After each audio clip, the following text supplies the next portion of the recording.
Hello, Callum. Thank you so much. I'm glad you could make it this morning, pal. It's going to be really nice. I'm looking forward to recording with you. Callum.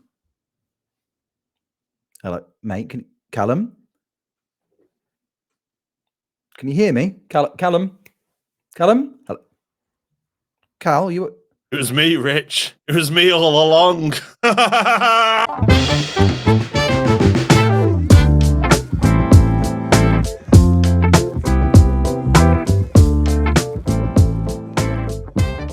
Hello there, friends, and welcome back to another episode of Football Manager Therapy.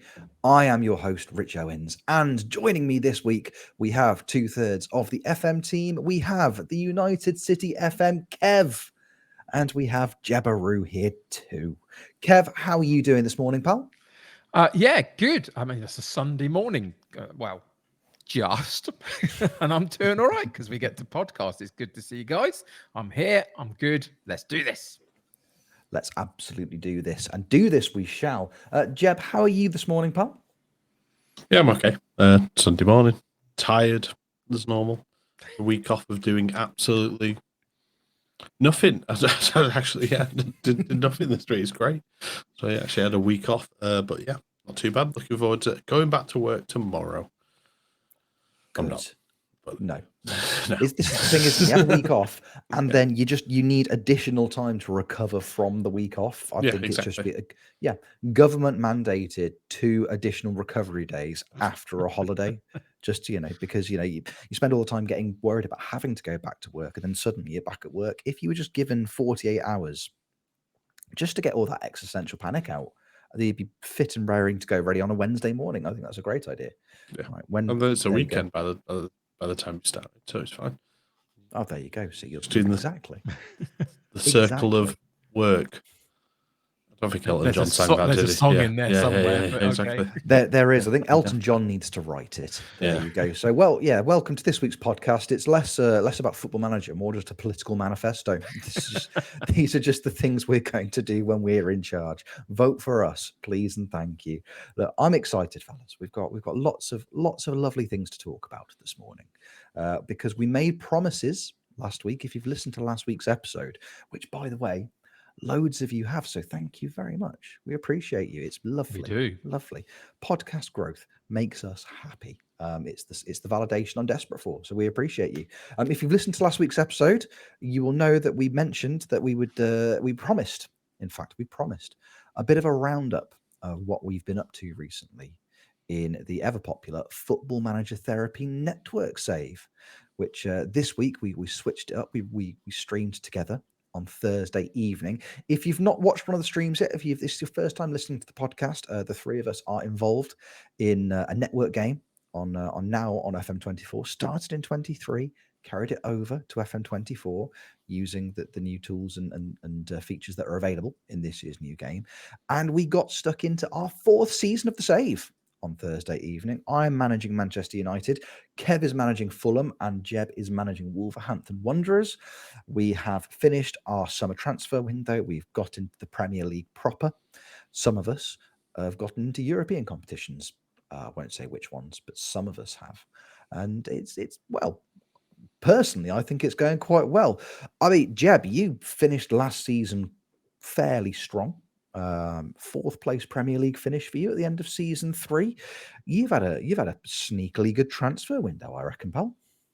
Sneakily good. Yeah, I didn't sign Neymar. There was an option to do it, and we got the bid accepted, and they agreed to pay 250k of his wages.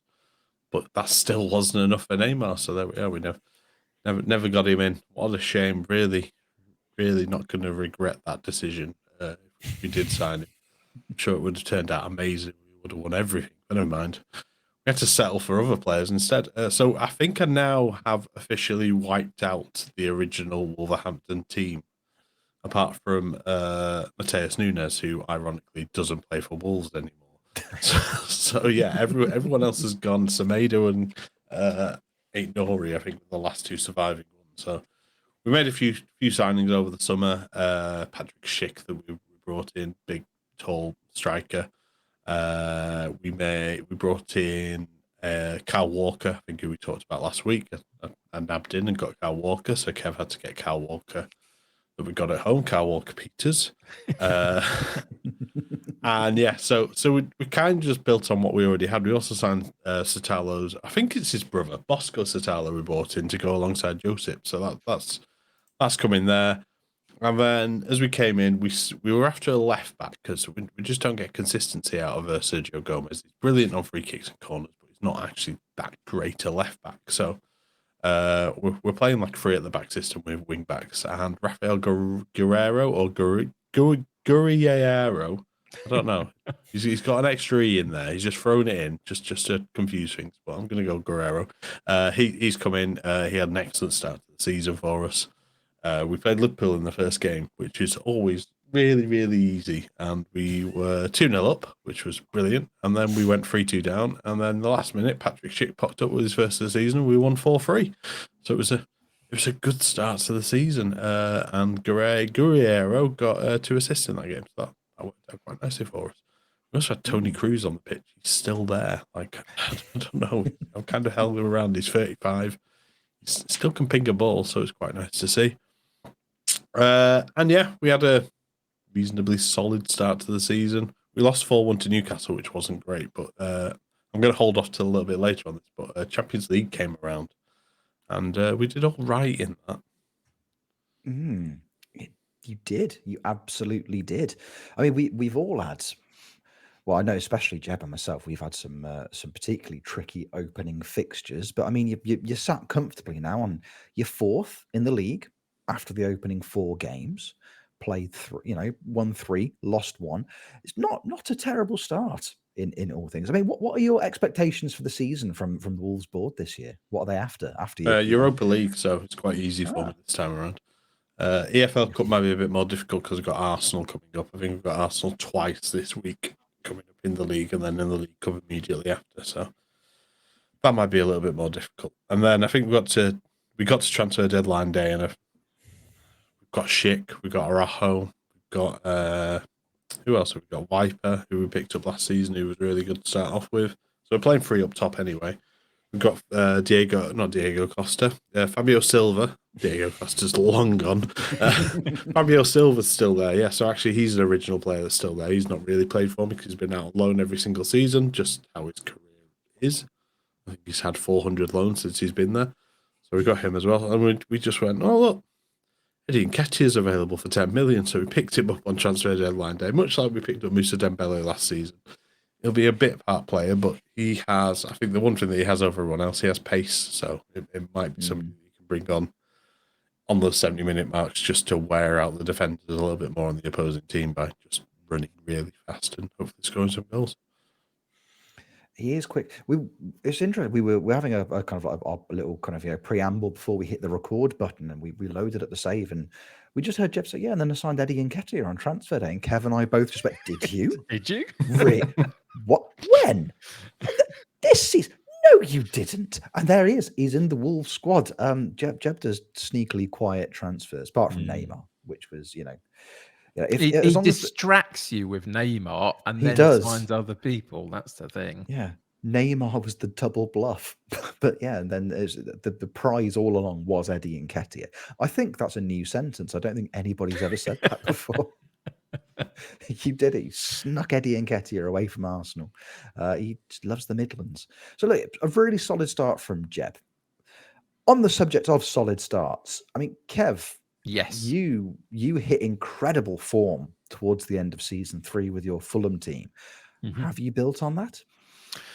Seemingly so, Rich. Now, your guess is as good as mine as to exactly how that has come to be, because it befuddles me a little bit, but I'm taking it very happily. But yes, seemingly so. I feel like I identified 2 or 3 spots in my squad at the back end of last season that I felt I needed to improve on, and I feel like I might have done that.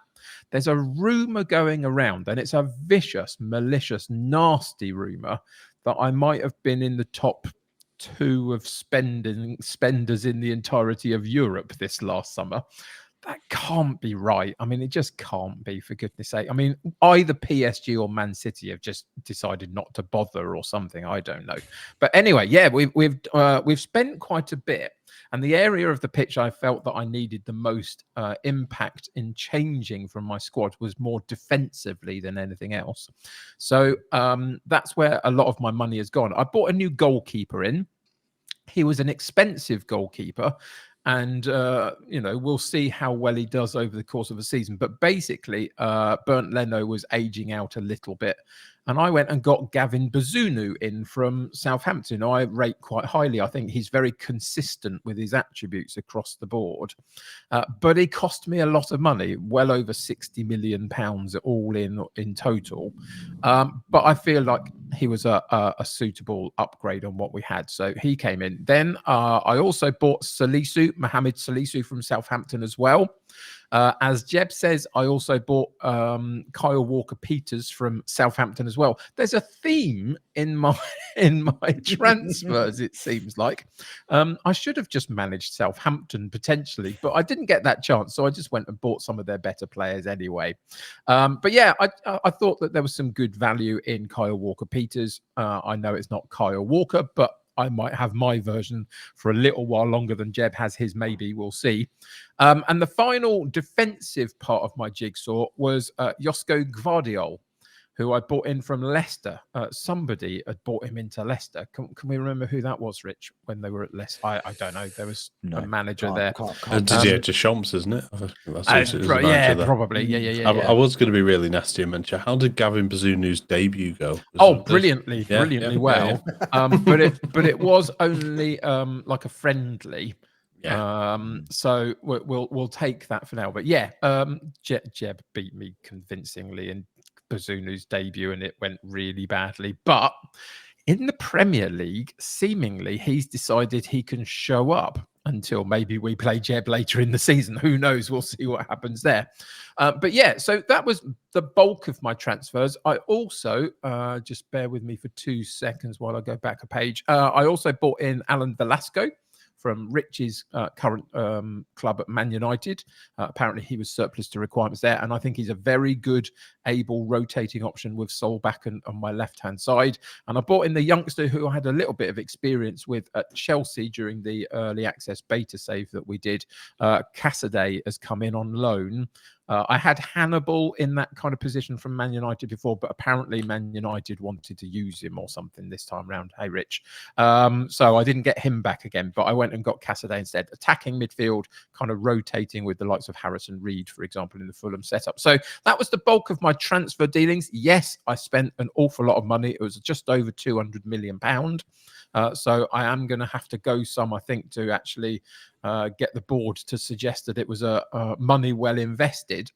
But so far, 4-2 against Leeds, 4-1 against Bournemouth, 3-0 against Leicester, 3-0 against Crystal Palace, all in my favour, and putting me at the top of the Premier League after 4 matches.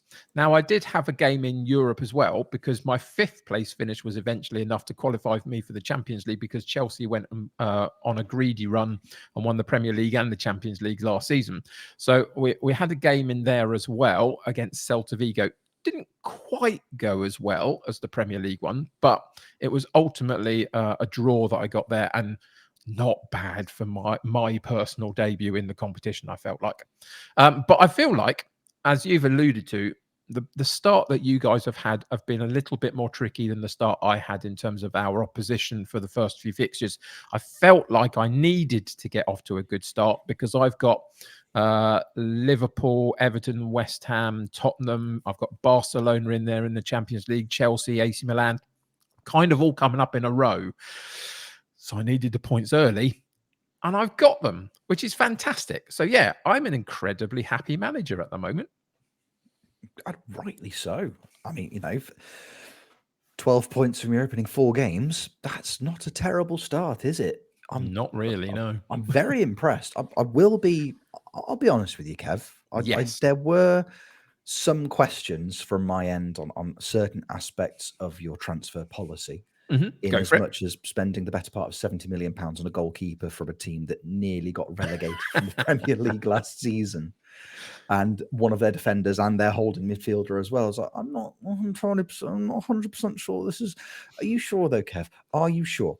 But realistically speaking, I'm not in any position to criticise anybody's transfer windows because apparently I've signed too many fullbacks. But no, it's been incredible. Absolutely incredible start. And I say your opening Champions League fixture was a treat. It was a great game for the neutral. Absolutely great game for the neutral. Which We probably should have won it, really. I feel like even though we were away from home, we got a 3-3 draw ultimately, and Mukoko rescued it a little bit for me in the 92nd minute with a third goal. But it just felt like the way the game went, I probably should have done a little bit better with it than we did. But it's the first foray in. Now, as I say, I do have the likes of Barcelona and AC Milan coming up. There are some slightly easier games as well within the section of groups I have games that I have to play. But yeah, it wasn't the best of starts in the Champions League. I hope it doesn't kind of drift into the Premier League. I've got Middlesbrough coming up next as the fifth team in that first block of games I was quite happy with. So if I can get a win there before I play the likes of Liverpool and Tottenham and Chelsea and all that lot coming up, hopefully we'll be all right. And by the end of that period, we won't be, too far down the Premier League because we got such a good start. Well, this is it. Well, what are your objectives, by the way? What's Mr. Khan set you as an objective for the season? So this is funny. You'll like this one, Rich, right? So at the beginning of the season, Mr. Khan says, Kev, what I really want from you is to record a top half finish in the Premier League. Okay, we finished 5th last season. I would be disappointed if we didn't get that, just in general terms, although I'm not totally convinced I can hit the 5th place again. We will see, but I'm reasonably happy with that. Be competitive in the 2 cup competitions, which is fine. I can do that.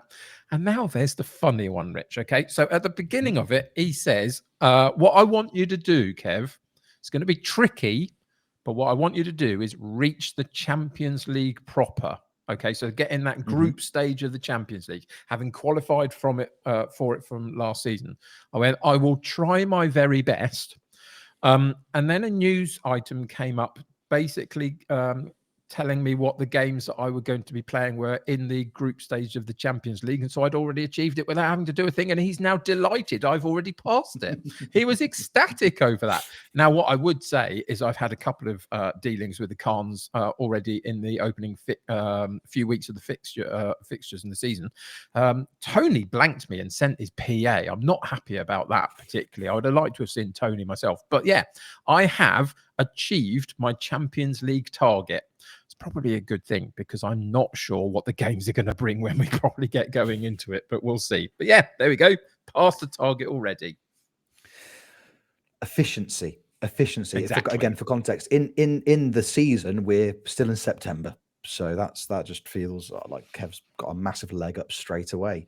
I'd love to be able to sit here and say that all 3 of us played some European football on a Thursday night, but I didn't because I wasn't technically good enough last season, rescuing an underperforming Manchester United, which some people say is the real victory in this save. I'm the only person that says that, and I say it to myself quite frequently. I do it in different voices, so it sounds like it's coming from different people, which is very, very kind. Jeb, how did your European campaign start? Because I know, again, you're in the Champions League proper, your first crack at it. Similar experience to Kev. Grinding out a tricky result away from home. I think me and Kev had the same issue with the registration. We clicked on it, and I think we both had the same thing. And it might be a bug that. It's not a bug, I guess, but it's something that Football Manager needs to fix. Fick? Yeah, fick it. Need to fick it. Fick it, Miles. Yeah, the fick of it, yeah. Something need to fix is if you put one of your players in the under-21 squad, it says under-21 next to his name. So I clicked on all the people and went, yep, everyone's fine. Clicked on. I did put 2 of players in the Champions League squad, and they weren't very happy about it. Rendell Correa in particular, who scares various wingers when he plays against them because he's so big and strong. He has got something like 17 or 18 strength, so is quite scary. So he was very angry. He was, I'd say, he knocked on my door. He ripped my door off the hinges and came in and went, "Why am I in the squad?" And I went, "Oh, sorry, it's just an admin error, my mistake." And he was just like, "I'm not happy about it." And then 21 people agreed with him in the squad. I was like, "God, no, not this again." It was just like, and to be fair, it was all I did. I just went into the team meeting and went, "Soz." And they went, "Oh yeah, fine, thanks, nice one. It's really nice that you apologise for that." And then he played against Brentford in the league, and he scored a goal with, he just scored a goal as you imagine he would score a goal by smashing it into the top corner from outside the box, and got a couple of assists. So he's like, "There you go, you can play in the league plenty." Then we finally got round to the Champions League game, our debut against Galatasaray. Did all right, yeah, 6-0. We're top of the Champions League. I think that's how you read it, don't you? With that league phase, we have got a horrible draw. Like, we've not been given, I don't think we've really been given an easy game. I think Olympiacos is probably the easiest game we've got. We've got Benfica, Man City. We've got Basel. I guess we're a little bit easier, and then we've got Juventus and Atletico Madrid to finish it off as well. So I think if we start strong and continue that onwards, it should be all right. Like I said, I think we are just going to be that team that's just going to score a lot of goals this season. We scored 11 in 2 games, and between Thuram and Mateus Nunes in the middle of the park, they're both just really, really loving the centre midfield and attack role. So Thuram got a hat-trick in that game. So yeah, 6-0. I think we did all right, and I think the board were quite happy with that. So I'm on a B-. I'd kill for a B-. I can't get above C+, but then again, I'm underperforming, so that might be for why. It did bring up something, actually, Rich, that I'd forgotten a little bit about myself on the registration front. So I also had to take out 2 of my first team members of my squad from my Champions League squad, a left back called Valerie, and also a winger, Dil Russon, didn't make the cut, just because my imbalance in homegrown talent in the squad, etc. So I also went through the meetings to discuss that with them, and said, I'm sorry, you're playing the league, etc. And Jeb's lot were fine, and mine kind of weren't. They weren't overly impressed by that. They're still sulking in a corner somewhere. I will have to get them some game time. I'm sure it will all be fine. Or I might have to sell them in January. Who knows? But we'll see what happens with that one. But yeah, they weren't overly impressed. The only other issue that I now recall is originally I bought Gvardiol into my squad to play as a centre-back. I thought him and Salisu rotating in that kind of role would be very, very strong, with Omar Bamadeli as the right-sided of the two. And then I looked at them and I thought, can I put both of those in as 2 left-footeds in the centre of my midfield, my central defence, sorry. And I question whether I wanted to do that for balance. What I decided upon, actually, was I was playing an inverted fullback on the right-hand side last season. And I decided if I switch it to the left-hand side and free up Kyle Walker-Peters on the right-hand side to be a bit more roaming, I could play Gvardiol as a defensive fullback and play him as the inverted fullback on the left-hand side, and everybody will be happy. Turns out not everybody's going to be happy with that, because I'd unfortunately made a promise to Gvardiol in the contract negotiations that I'd play him in his preferred position, which is central defender. So for how long he's going to be happy playing on the left-hand side, I don't know. I will play him there, I think, on key games. But what I'm experimenting with is whether Salisu can play out there as the inverted fullback instead, because he's got no promises. We'll see how that goes, but it might mean a reshape. But just at the point where I got 4 wins out of 4 and everything was great, I discovered maybe I'm going to have to change my back line a little bit. Not impressed by that, but that was past Kev, sticking it to future Kev, I think. But there we go. This is a problem for later. A problem for me, but a problem for later. It's a great policy. It's a great policy to have. It's one that I use daily, not just in the context of Football Manager. I hate Future Rich, and he's going to suffer at my hand.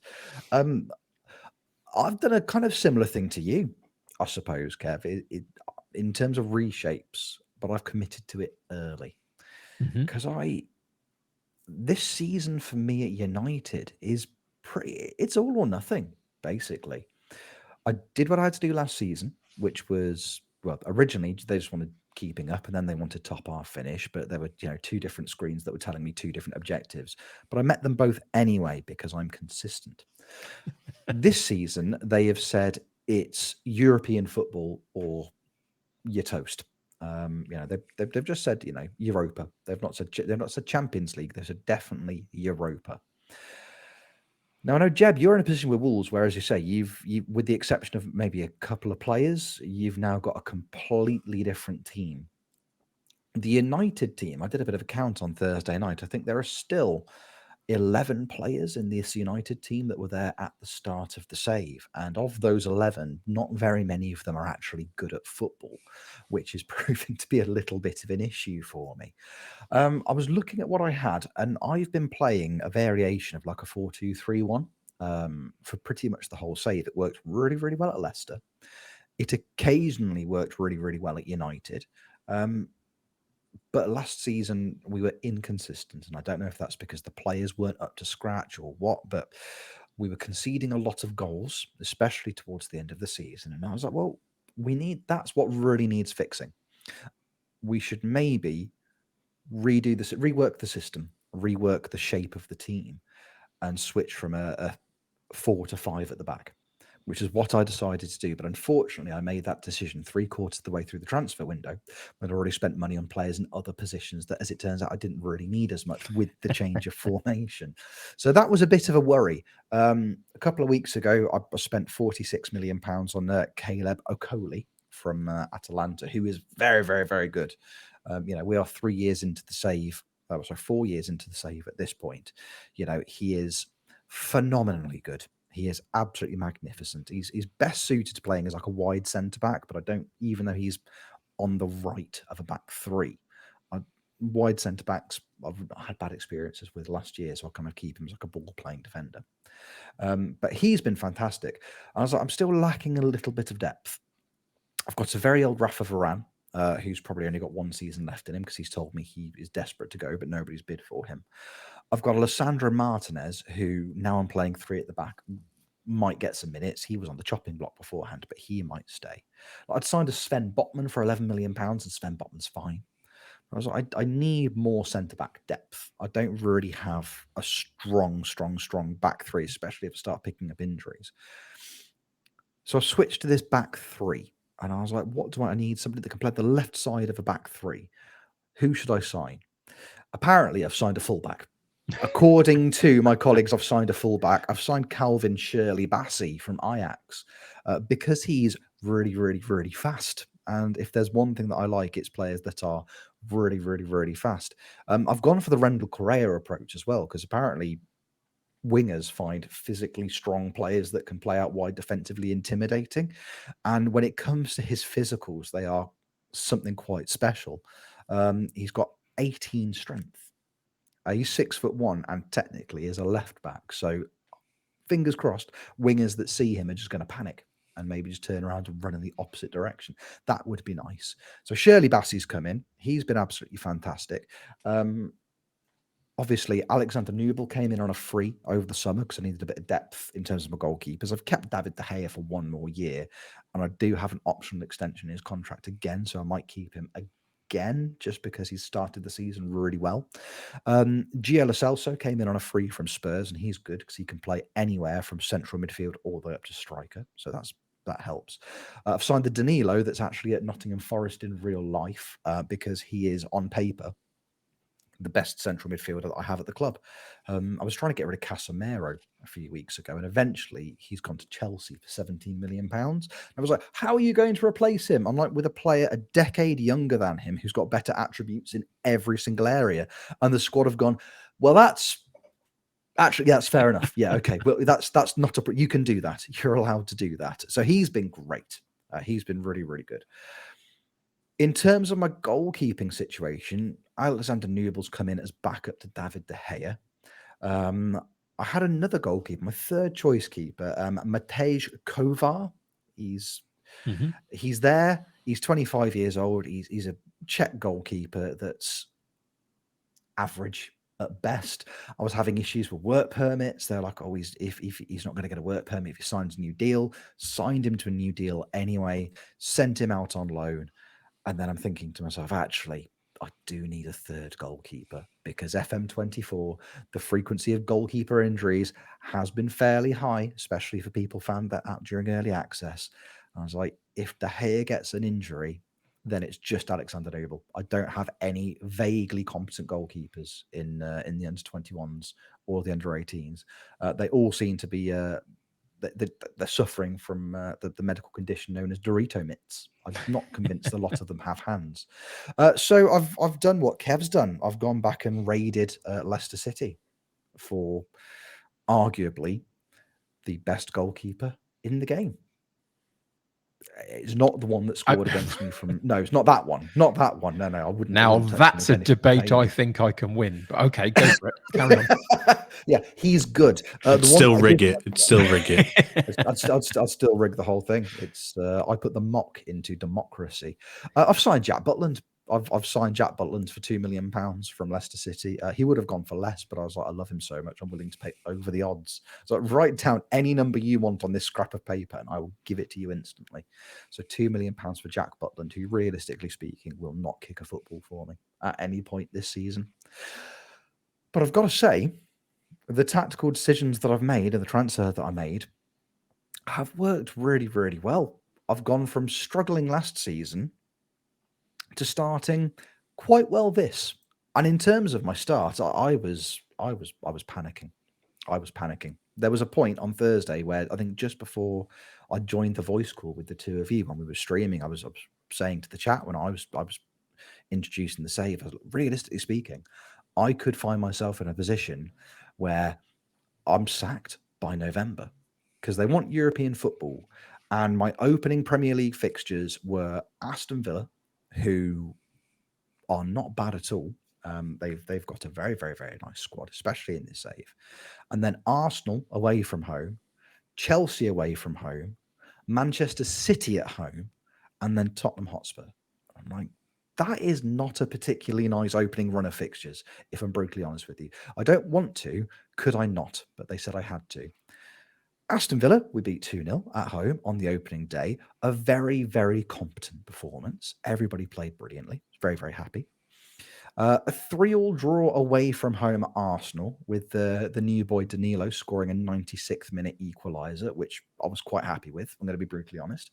In a game that Arsenal dominated me in. Like Arsenal, see, I don't know if it's the early access Chelsea save coming back to haunt me because Arsenal pummeled me 4 times in that save. They seem to be carrying it on into the network save. Arsenal absolutely tore me apart, and it was a very, very. I was delighted with the 3-3, but Arsenal genuinely deserved to beat me. Just tore me apart. And then we went to Stamford Bridge to play Chelsea. Smashed them 4-0. Absolutely delighted. Limbs, as the kids would say, limbs everywhere. And then in the final game of the stream, we had Manchester City at home, and it's Manchester City. You know, they're just really good, as it turns out. Very much like in real life, they're very, very good on Football Manager as well. Battered them 3-0 at Old Trafford. They didn't get a look in. It was, honestly, I've never seen a performance like it against one of the big teams.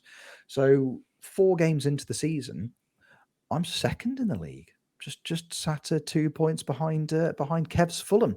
There was a really, really nice moment on Thursday night where Fulham, United and Wolves were the top 3 teams in the Premier League. It didn't last for very long because I think Newcastle scored some goals and they kind of in third at the moment between us.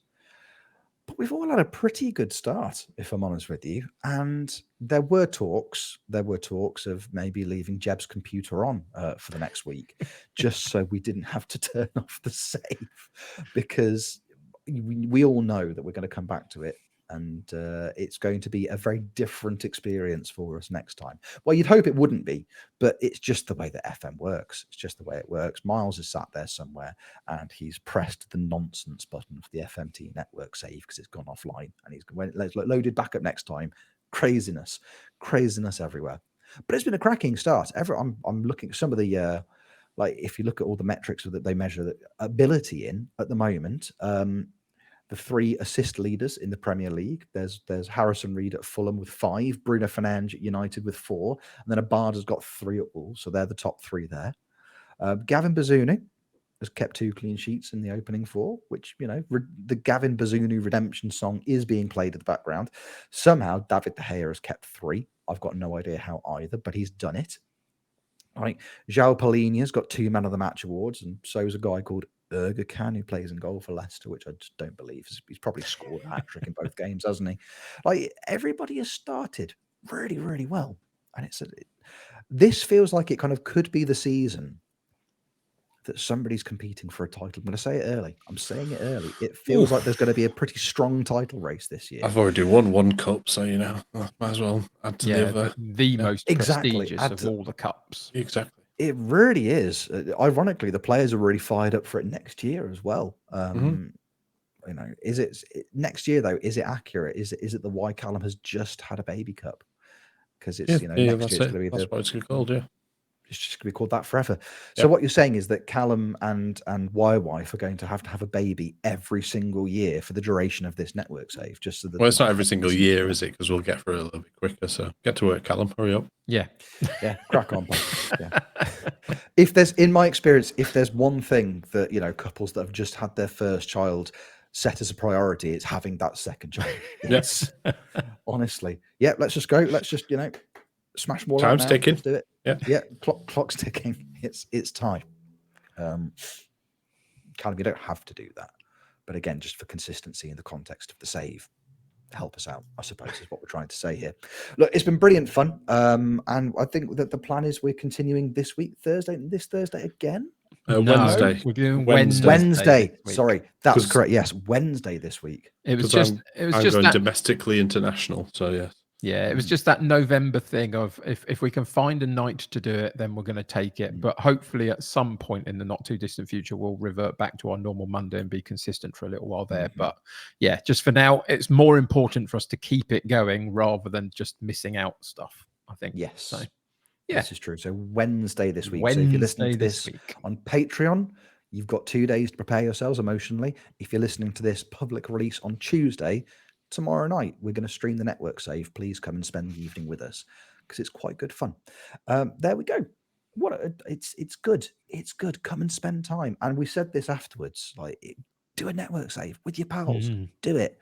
I was sat there on Thursday after we finished the stream, and I was having a little something to eat. And I was like, I've just had a really brilliant night hanging out with my friends. I've just really, really enjoyed it. It's been so much fun. So do it. Get your own network save. Make choices. Make friends. Have a good time. You're having something to eat. Were you having a bit of lunch? So, yeah. Just nice bit of lunch. Big bit of lunch. Yeah. Nice big bit of lunch. Carlton Palmer phoned me and told me I had to do it. Oh, okay. Okay, Carlton. I'll do it. You know, it's just appeasing him at this point. He's got no way of checking up to make sure I did it, but you know, I don't like to lie. He's an avid listener of the podcast, Rich. Of course he is. He loves the podcast. He's going to find out. He is going to find out. He is going to find out. He did say in his message that, you know, look, I've heard you got a podcast.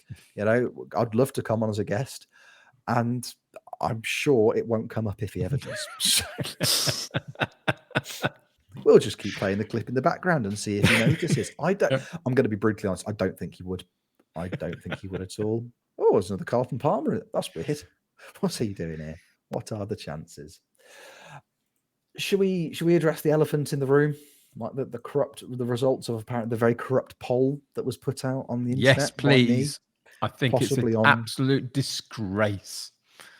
God. Well, maybe. Yeah. Look, we put the poll out. It went up on Twitter. What was the poll out about, Rich? Come on. Well, the poll was the debate that we had last week, Kev. There was a strong, spirited debate from both of us in the context of who was the better signing and what was the better option in terms of our broken Chelsea challenge. Was it keeping Lukaku, or was it getting rid of Lukaku and bringing in Victor Osimhen? Which I think was communicated very, very well in the way that the poll was phrased on Twitter. Who's better, Romelu Lukaku or Victor Osimhen? Who's better? Who's better in FM24, guys? It says who's the better signing on FM24? Yeah, better sign. Yeah, but you're not signing Lukaku. Who's already there. Well, technically, somebody signed him. Somebody signed him. It's impossible to remember which Chelsea manager did, but he is there, and technically, he is a signing. He counts in a roundabout kind of way. As it turns out, 72% of the people agreed that it was Victor Osimhen. So I don't know. I don't know what to say. We put one up on Spotify as well. It went up on Spotify. Sometimes there are polls on the audio upload. Should we check the results of that one as well? Oh, did you put any evidence with it, by the way? Did you put any of the screenshots from people's seasons, like as reference or anything like that? No. Any facts? Did you put any facts out there? No, you didn't, did you? Did you even put a fax? You didn't even put a fax out there, did you? No? Did you send a fax to everybody? No. We're finally getting a glimpse behind the curtain of this dictatorship that is FMT. That's what we're getting. Listen, the fact that I'm holding a hammer during this section of the podcast is completely unrelated, okay? I just like to have something to hold when I'm recording. It makes me feel safe. Look, even the Spotify poll, which was titled "Who Won the Debate, Rich or Kev?" was 57% in favour of me. So again, I don't know how much more evidence you need apart from there being two separate polls asking who won the debate, technically, and me and Victor Osimhen winning both. What more do you need? Well, you could, Dodge. you actually, as the person who mediated the debate, Kev won. There you go. Done. Thank you. That's all I needed. It's a split decision. It's a draw. There you go. You know full well, Rich, it's in my contract. I am not allowed to lose debates. Come on. It's true.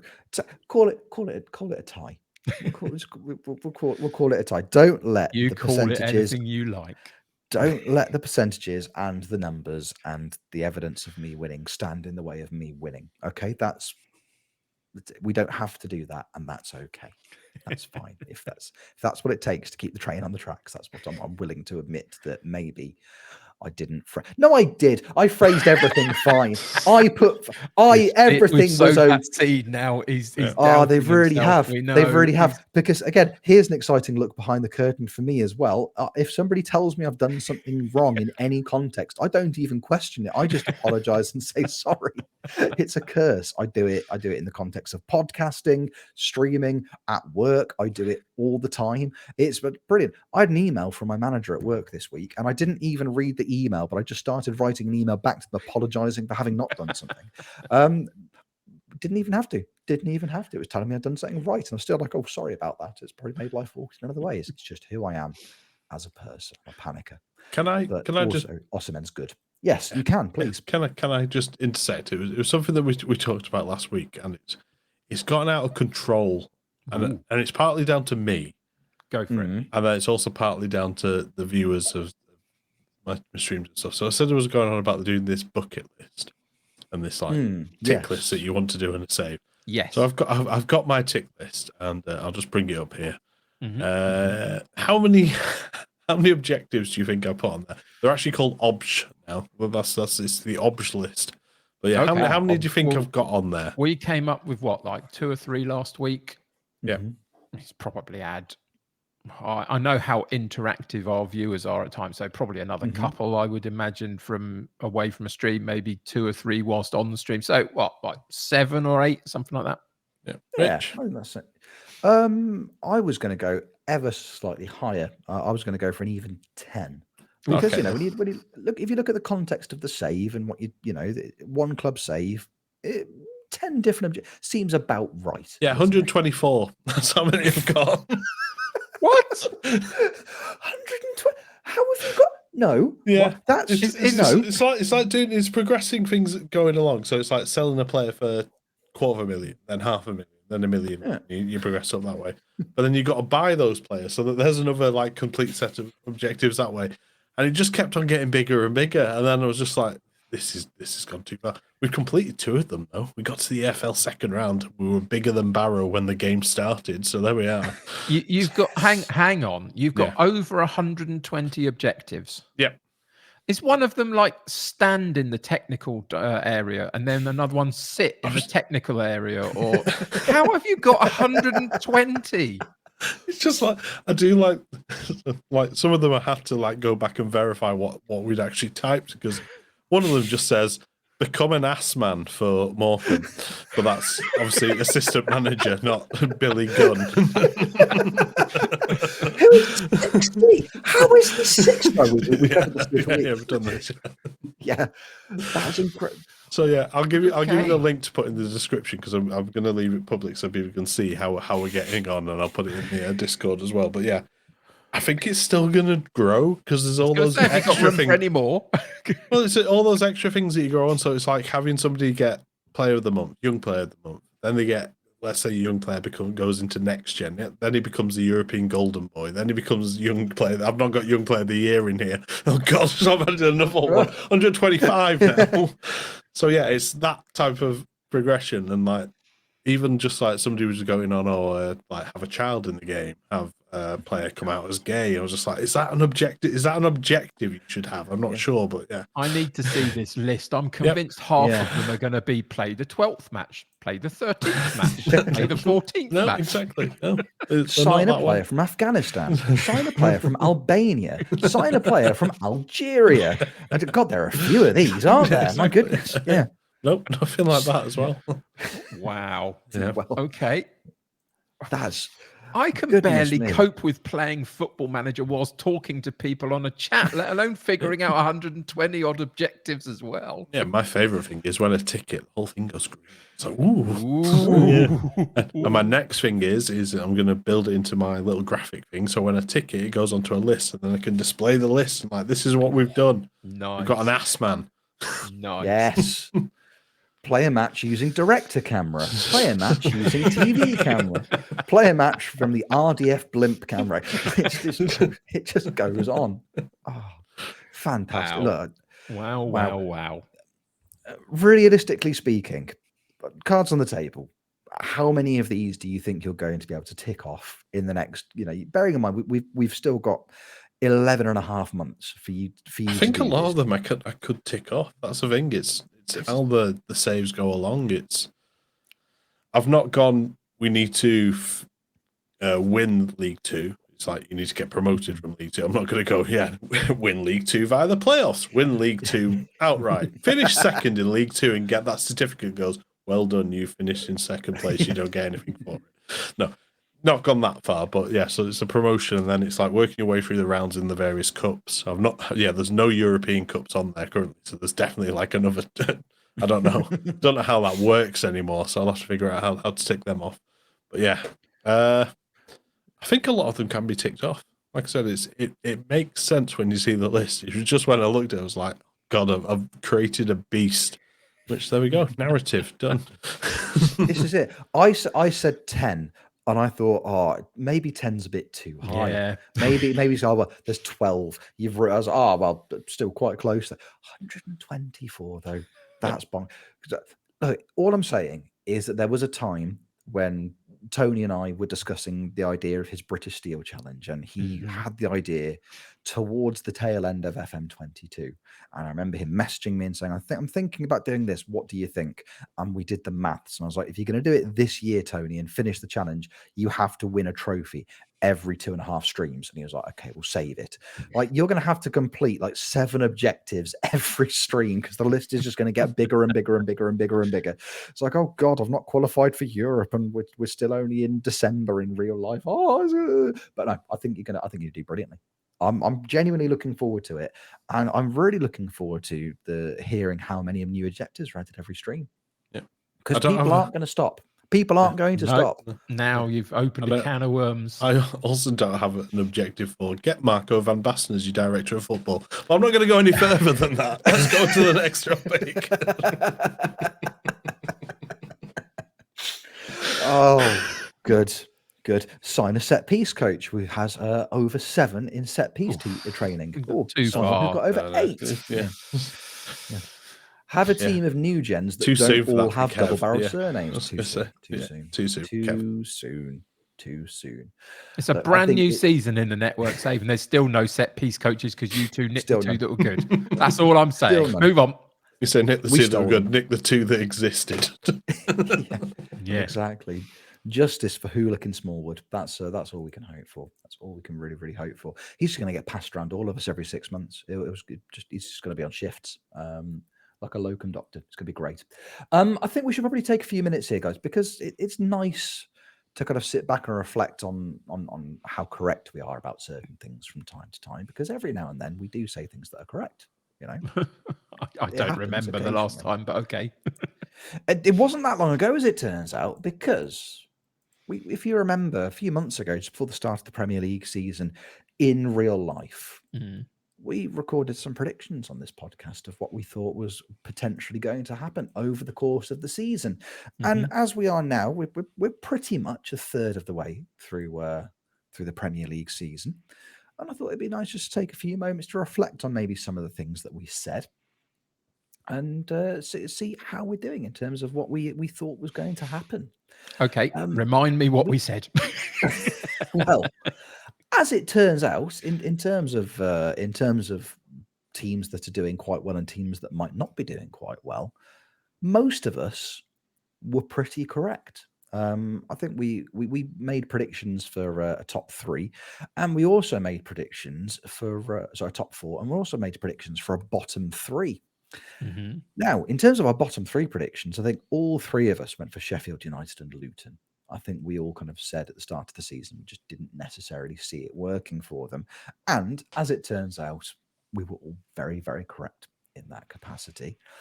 I had Nottingham Forest pegged for the drop. I think I'm wrong.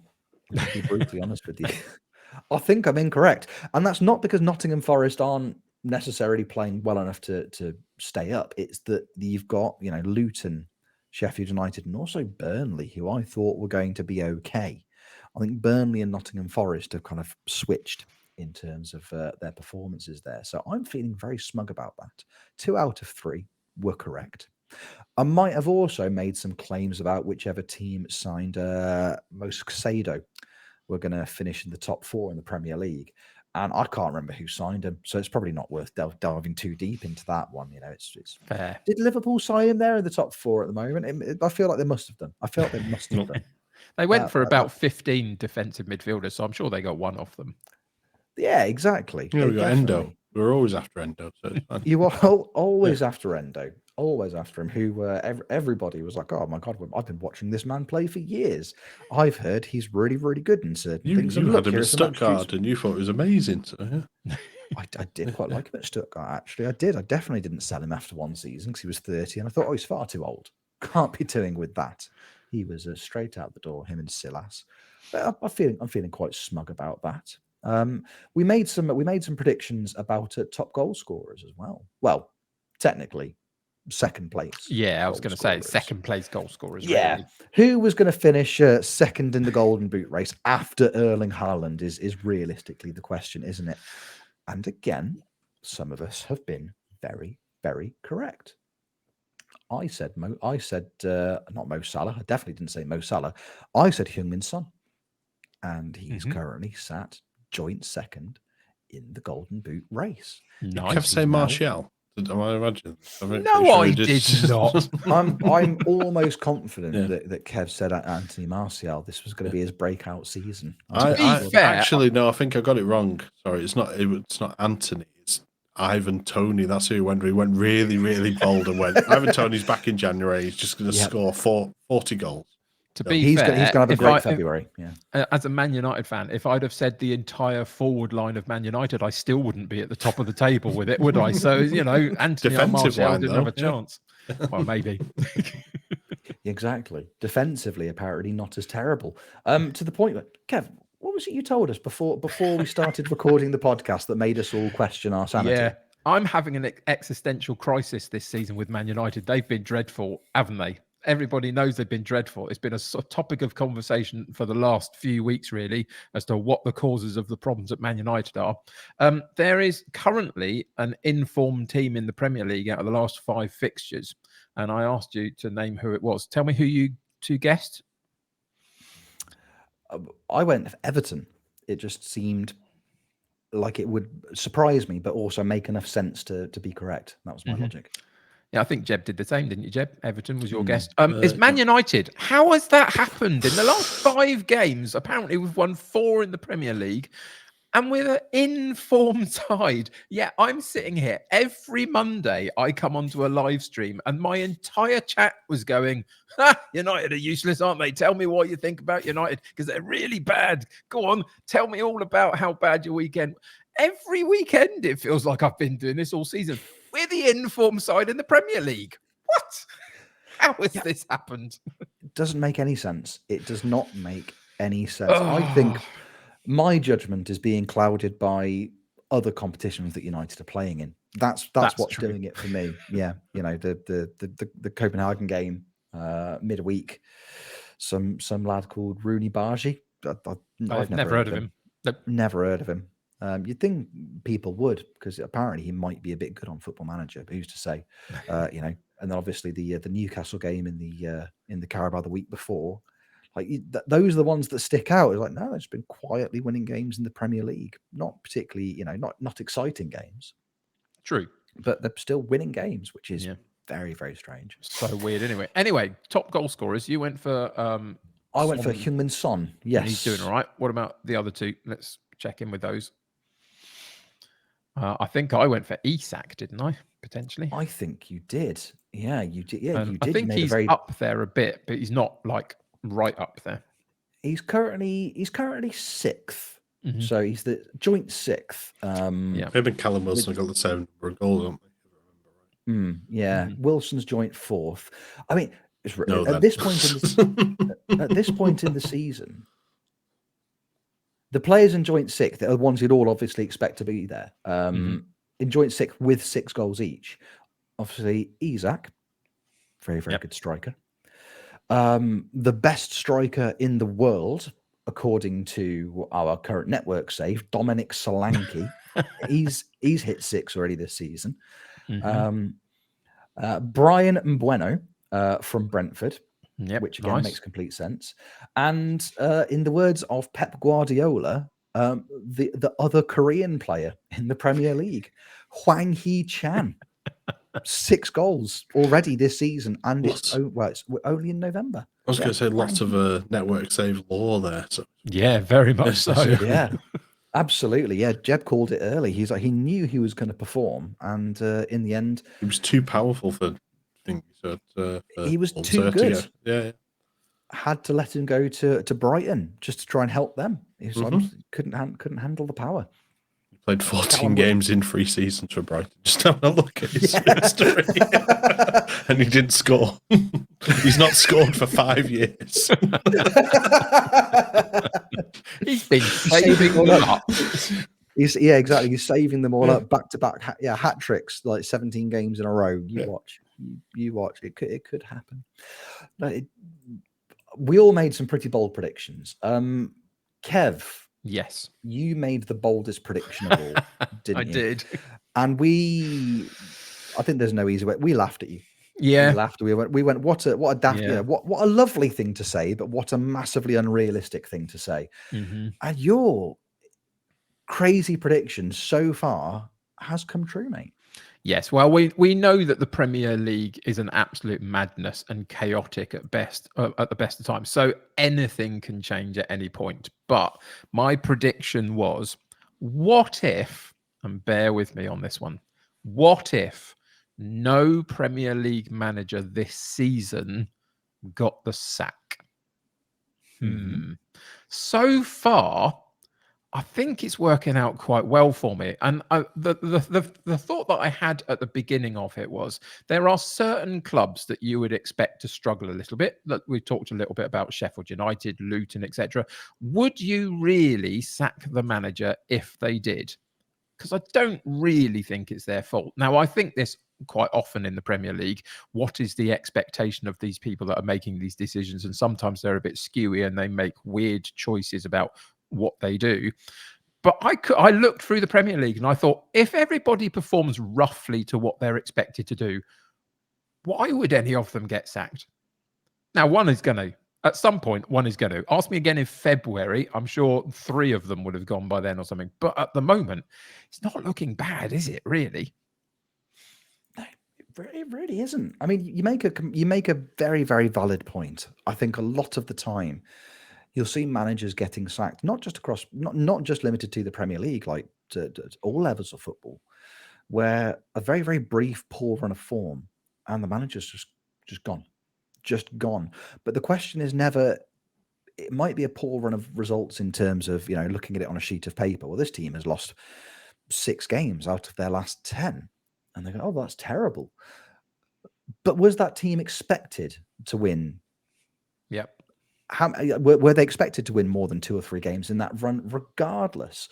And I think one of the things that seems to be lacking a lot when it comes to managerial sacking decisions in terms of football is context. I think context is vitally important. I think if you look at the 3 teams that are currently in the relegation zone in the Premier League, for example, you could make the compelling argument that Luton weren't expecting to stay up this season. It was an incredible achievement for them to get to the Premier League, but surviving was probably never on the agenda.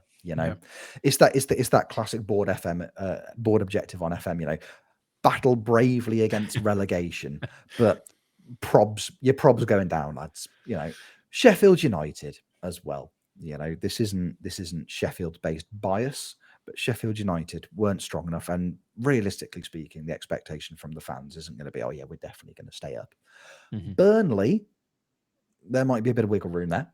Again, the expectations have recently been a fairly well-established Premier League side, and they've gone down and come back up again very, very quickly. They might have had a better chance at it than the other 2 that are currently down there.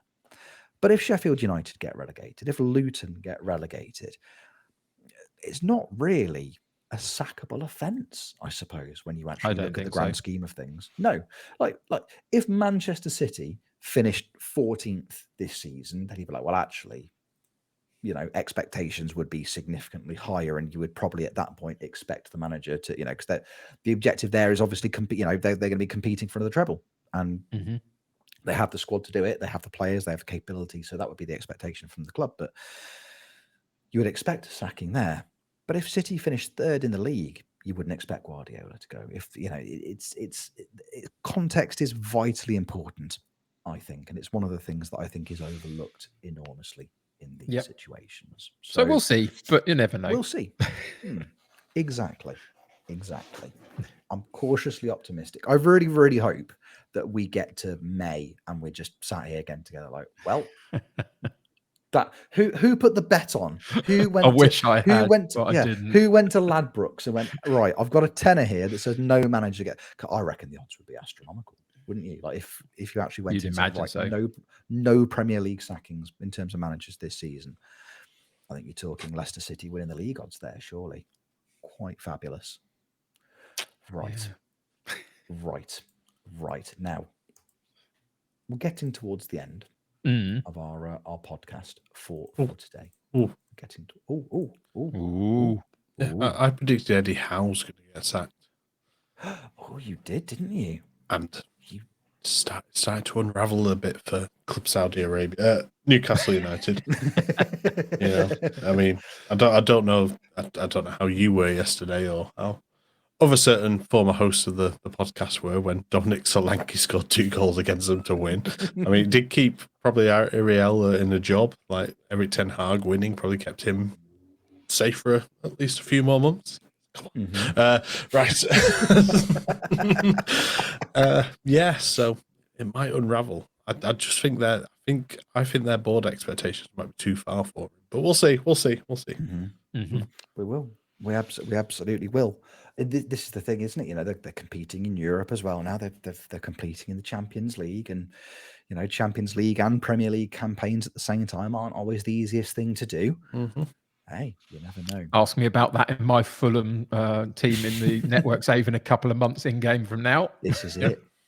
This is it. Although one of the best things to happen as a result of Newcastle's Champions League campaign this season, this got shared with me at work this week because part of my job is I work with the attendance team at the school that I work at. So we have to be accountable for the location at my school, it's roughly 1,250 kids every single day, which is a lot of kids. And making sure that they are all present and accounted for is tricky. And there were some things that were being sent around by, I think, it kind of got picked up by a school, and then got picked up by other schools and other schools. It was a thing on Twitter where a parent had been screenshotted a text message that they'd been sent from their child's school, basically saying, just so you are aware, we are unauthorizing the absences for your daughter from this week after you and your family were seen in the fan area of a certain European football club in Germany on a Champions League away night. So yeah, they bless them. The family from Newcastle had called up. They've got tickets for the Newcastle Dortmund game in Germany. They'd phoned at the school. Oh, we've all got this sickness bug that's going around school. Like, oh, okay, then that's fine. You rest up. And then they got caught on the fan cams and the telly in the school. Like, yeah, we've seen you in Germany. We know you're not poorly. And I was, oh, that's nice. That's a nice little touch. I did enjoy that. So that got shared by quite a few people. Like, this is a good Twitter post. You're going to enjoy this. And they were right. I did enjoy it. It was very, very good. It was a good time. Good times had by all. It's just some of the fun we have at work. It's just a good time. It's a happy, positive work environment. Speaking of happy and positive, I'm about to make you both not soz, because I've got to end this week's podcast, because we're getting towards the end of proceedings. I've got a little quiz question for you both. Okay. I like quizzes, but I mean, I usually delve them out. Yeah. I love them. You love them so. Yay. Look, I thought it'd be a little bit of fun.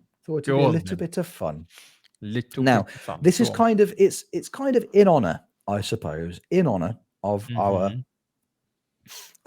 early access save, our broken Chelsea save. Right. So kind of inspired by the events of our broken Chelsea save.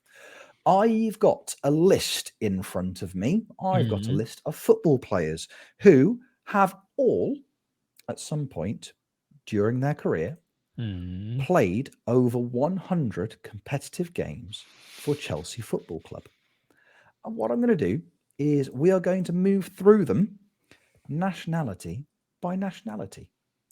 And I'm going to give you a nationality, and I'm going to ask for one player from each of you of that nationality that has played over 100 times for Chelsea.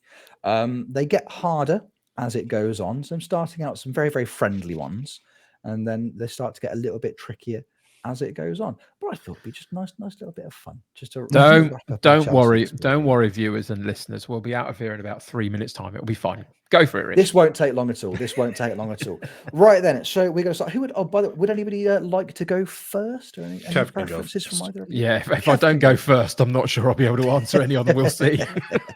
Right then, here we go. So we're going to start. Kev and then Jeb, I would like you to name for me a player who has played over 100 times competitively for Chelsea, who is Spanish.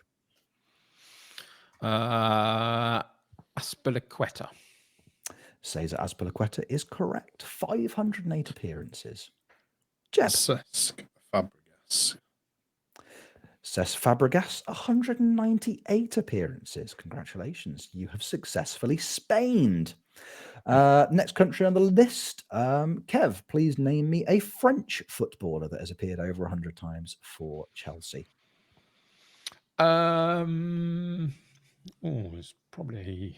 There's at least two, unless he's being really mean. No, there's a few. Pick one. Let's go Desailly.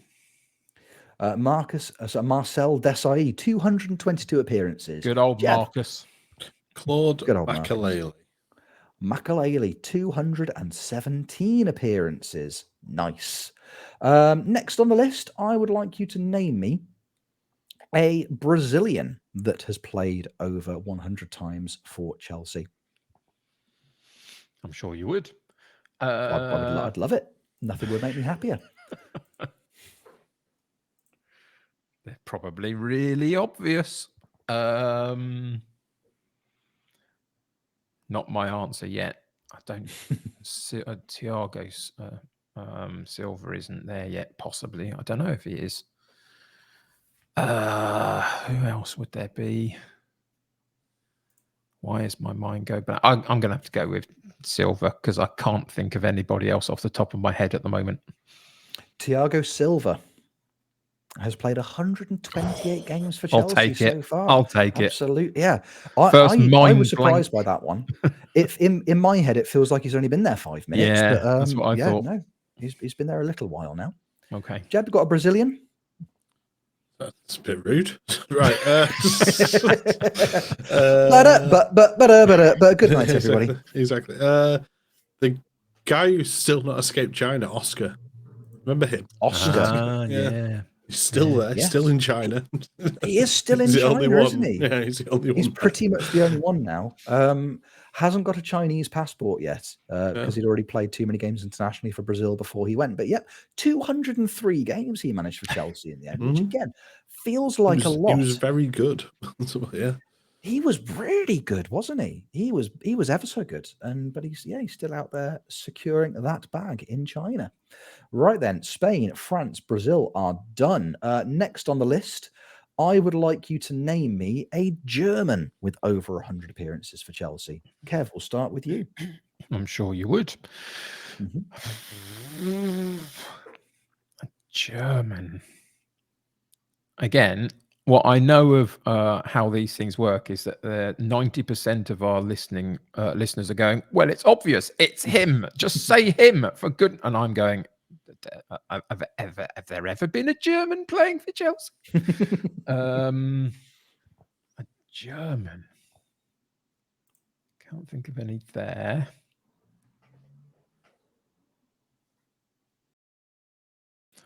Ooh. I am genuinely really, really struggling. I've put Germany in here for context, Kev. There aren't loads of them, but the ones that are there are big, fairly well known. Yeah, I'm sure they are. Just to make you feel worse about not being able to think of one. Thank you ever so much. Yeah, no worries, mate. No worries. He didn't. I'm going to push you for an answer, I'm afraid. I really, really don't know. And that is really, really annoying because I know that when you say, I'm going to know, I'll wave the white flag. My mind goes blank on these things and I cannot think of a single one. It's easily done. Trust me. It's really easily done. Jeb, have you got any Germans for the win? Kai Havertz. And Kai Havertz. Yeah. Rudiger. Ballack. Yeah, of course. And maybe Schürrle. Maybe. I don't know if he played enough. Schürrle didn't manage it. Yeah. But the other three are the only three. There we go. This is why I hate quizzes, because in these contexts, because my mind literally does that thing of there's loads, there's loads. Come on, you watch lots of it, there's loads. And my mind goes, loads. See, again, I wouldn't have gone to Kai Havertz. I didn't think Kai Havertz was there long enough, but he was, of those three, Havertz was. I should have got Michael Ballack. That's the one I should have got, just because of the era of football for Havertz. I love. But then again, Ballack. But it felt like was only a few seasons. Yeah. 166 Ballack managed in the end. It's crazy. And then there we go. There were some trickier ones coming up, like the Ivory Coast, because there's one obvious one and there's one less obvious one. Kalu. Kalu is the less obvious one. Yeah, I would have got both of those. There you go. Belgium. See, there were a couple for Belgium. Yeah, Hazard. Yeah, Hazard and Courtois. Germany was going to be my sticking point, wasn't it? For whatever reason, I could probably do all the other ones. Germany was the one. There we go. And then I was going to go down to the individual countries, like Yugoslavia. If you'd got Yugoslavia, I think I would have just retired. Yep, I wouldn't have. No, I'm not even going to try the pronunciation. It's difficult. Vowels, lots of vowels. I'm scared of them. Lovely. Well, thanks for ruining my Sunday, Rich. Anytime, mate. Anytime. It's just what I do. It's who I am as a person. Right then, lads. I think. I don't know about the two of you, but I reckon that's probably a podcast. Yeah, it is. Absolutely. Yeah. There we go. Lovely. Sure. Brilliant. Sure. Makes sense. Feels right, doesn't it? Before we go, before we leave, Jeb, where can the people find you making the Football Manager content and ticking off all those objectives you have with Morecambe? I've been doing Network Save on Wednesday, but then I've got to go to the Isle of Man for important international pool business. Yes, sadly not swimming pools either. The pub sport. Anyway, so unfortunately, I'm not going to be on too much, but I'll do a pick out. I think we might have shouted it before, but Salty BFM, he's doing a Wonder Kid United. He is. And genuinely, me and Rich went in separately and both picked out a Wonder Kid. And we both picked out a Wonder Kid from Djiboutian. because it's a funny country name. It's a funny sounding country. We both picked strikers. They're slightly different though. Mine's 6'8" and weighs 130 kilos. Rich's is 5'3" and actually only weighs 100 kilos. So it's similar weights, but yeah. And we've already combined. There's the big man, little man, but it was the other way around. The little man fed the big man. So there we are. Exactly. Yeah, we are thriving. The two greatest Djiboutian strikers in footballing history already. But he also, I think he has a squad of 60 Wonder Kids, which is going to be an issue. I think I'm quite excited to where it is in March. Like where will we be? Because we weren't the starting strikers, I noticed, which is an absolute travesty. It's disgusting. And I heard there's a new signing as well, like some a new combative, angry midfielder joined. Yes. Our colleague Kev, he's in.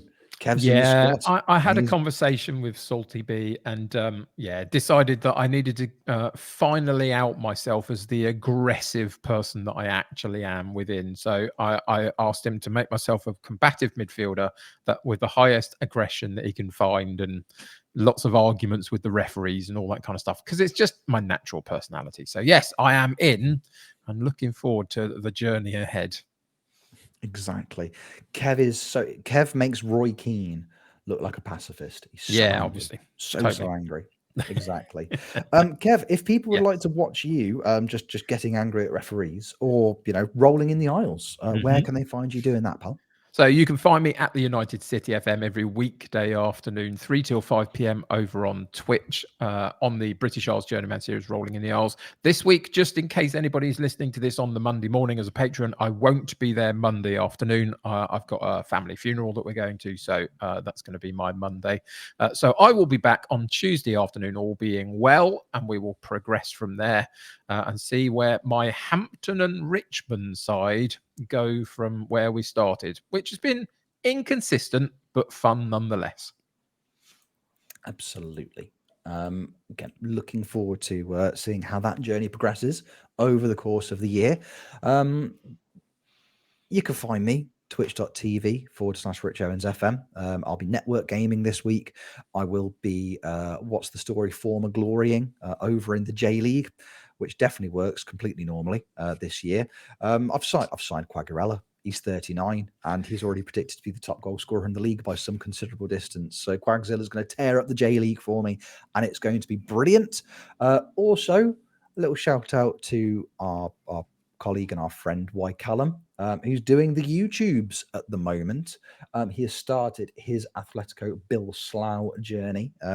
He's got one stream in, which is an incredibly difficult thing to do with a baby in the house. I can speak from personal experience. But he's also recording some content for YouTube as well. So please do make sure you check that out. I believe it's just youtube.com/WhyCallum. We'll have the links in the descriptions and all the other bits and pieces linked under this episode. So please go over there, give it a watch, drop him a like, tell him Football Manager Therapy sent you, and he won't care. Views at the end of the day, that's all he's interested in. Views. He just likes numbers. That's all he really cares about. We think he's nice, but just deep down, he just cares about engagement on social media. He doesn't. He's lovely, and we miss him. There we go. Do that. Go watch Callum. Have a nice time. Watch me. Watch Kev. Watch Jeb. Hang out with us this week. It's going to be good. But in the meantime, thank you very much for hanging out with us today and listening to another episode of Football Manager Therapy. We appreciate you enormously, and we will see you on the next one. Take care. Love you lots. Bye-bye.